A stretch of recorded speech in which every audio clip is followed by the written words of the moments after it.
சைனாவினுடைய ஒரு ரோபோட் கிட்டத்தட்ட $2500, தோராயமாக நம்ம ஊர் மதிப்புக்கு ஒரு 2.5 லட்சம் ரூபாய்.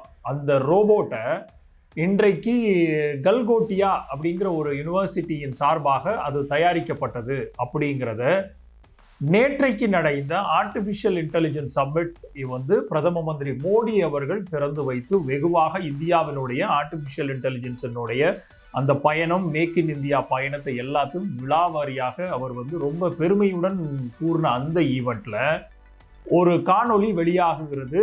கல்கோட்டியா அப்படிங்கிற யூனிவர்சிட்டி, அந்த யூனிவர்சிட்டியின் சார்பாக ஒரு ரோபோட்டை தயாரித்தோம். அந்த ரோபோட்டை தயாரிக்க கிட்டத்தட்ட 350 கோடி ரூபாய் செலவாகுது அப்படிங்கிற அந்த ஒரு பெருமை மிகு ஒரு விஷயத்தை அதனுடைய ப்ரொஃபஸராக இருக்கக்கூடிய ஒரு அம்மையார் அவர்கள் பதிவிடுகிறார்.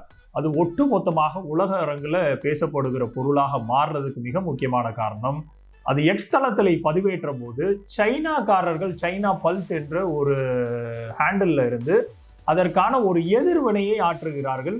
இது நீங்கள்லாம் உருவாக்குனது இல்லை, இது நாங்கள் உருவாக்குனது, சைனாவில் உருவான ஒரு ரோபோட்.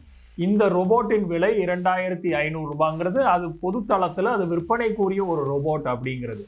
ஆனால் இதே ஒரு ரோபோட்டை நாங்கள் உருவாக்கணும் அப்படிங்கிற அந்த ஒரு போர்வையில் ஒட்டுமொத்தமான உலக நாட்டின் மத்தியில இன்றைக்கு ஒரு மிகப்பெரிய ஒரு தலை குனிவை ஏற்படுத்தி இருக்கிறது.